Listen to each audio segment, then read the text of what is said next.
साहब को कॉन्ट्राडिक्ट तो कर रहे हैं कि आपने ये कहा, लेकिन आप भी अजम्पशंस के बेसिस पे बात कर रहे हैं। आपने खुदा के होने का कौन सा प्रूफ पेश किया है खुदा की एग्जिस्टेंस का?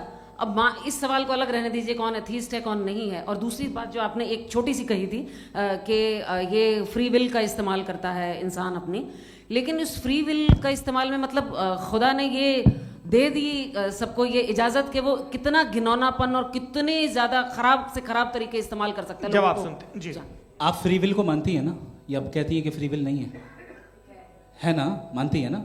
तो अब आपके पास इसका कोई एक्सप्लेनेशन नहीं है कि अगर एक इंसान उस फ्री विल का इस्तेमाल करके गलत काम कर रहा है और बच के अच्छी जिंदगी गुजार के निकल जा रहा है, उसका कोई रिकॉम्पेंस नहीं है। हमारे वर्ल्ड व्यू में जो इंसान गलत काम कर रहा है उसको भी रिकॉम्पेंस यानी उसका बुरा बदला मिलना है, और जो सही काम कर रहा है उसको सही बदला मिलना है। लिहाजा जो फ्री विल है वो इस तरीके से है कि एक लिमिटेड टाइम तक खुदा ने मोहलत दी है। ऐसा नहीं कि छूट दे दी, जो करना है करते रहो हमेशा।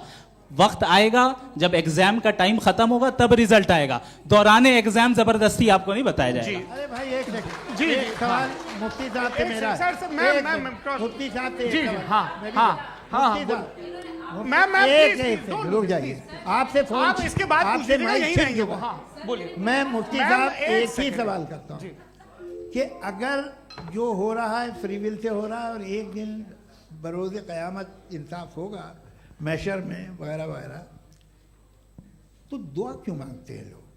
दुआ मांगते हैं इसके मतलब है अभी भी उसने ये डिपार्टमेंट रखा है कि मैं रोजमर्रा की जिंदगी में इंटरफेयर बिल्कुल कर बिल्कुल सकता हूं। He can.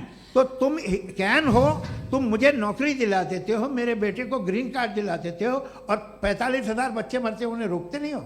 नहीं तो क्या आप ये कह रहे हैं कि इस दुनिया में जालिमों को कभी पकड़? अरे जो भी पकड़ होगी वो बच्चे रोते हैं। बिल्कुल, देखें वो मैंने औरतें अपने रोती हैं ओपनिंग जिनके स्टेटमेंट में बच्चे यही कहा था आप कि मुझे जनाब नौकरी जावेद दिलवा साहब सिर्फ रहे हैं, इमोशनल मेरी आर्गुमेंट बेटी की जगह सही दिस इज जगह एन शादी इमोशनल करा रहे हैं। आर्गुमेंट। ये छोटे मोटे देवियों और इसके पीछे देवियों और इसके सज्जनों, पीछे का रीजन मैंने बताया क्या है। देखिए, इसके मैं पीछे का बार-बार यहाँ विजडम पर क्या है मैंने बताया। मंच से आप लोगों को सज्जनों इसलिए कह रहा हूं ताकि थोड़ा सा आपके कॉन्शियंस पे जोर रहे कि आपको ऑर्डर बचा के रखना है।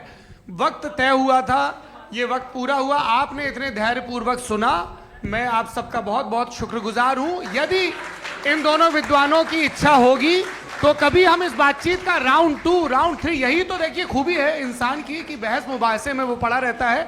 आप लोगों ने बड़े धैर्य का परिचय दिया, बहुत बहुत शुक्रिया। इसी के साथ ये बातचीत यहाँ पे आप समाप्त लोग को होती है। मैं एक बात बता दूं, ये सारी बहस हो गई। अब मुफ्ती साहब और बड़े मुफ्ती साहब इन साथ के साथ मैं खाना खाने वाला हूँ।